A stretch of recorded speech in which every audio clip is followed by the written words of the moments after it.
একটি ইহুদি বাচ্চা যখন থেকে রাসূল সাল্লাল্লাহু আলাইহি সাল্লামকে দেখলেন তখন তার প্রতি ভালোবাসা জন্মে গেল। সে মা বাবার কাছ থেকে লুকিয়ে নবীজির কাছে আসতো এবং ঘন্টার পর ঘন্টা বসে থাকতো। একবার সে 2-3 দিনেও আসলো না। খোঁজ নিয়ে জানা গেল বাচ্চাটি অসুস্থ।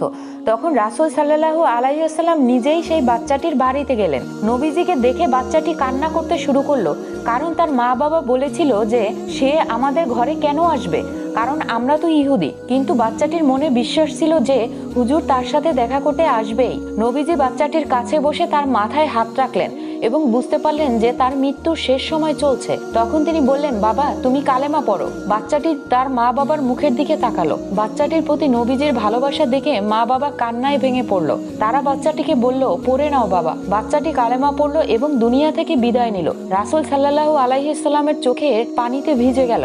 তিনি বললেন, আমি ওকে জাহান্নাম থেকে বাঁচিয়ে দিলাম। সুবহানাল্লাহ।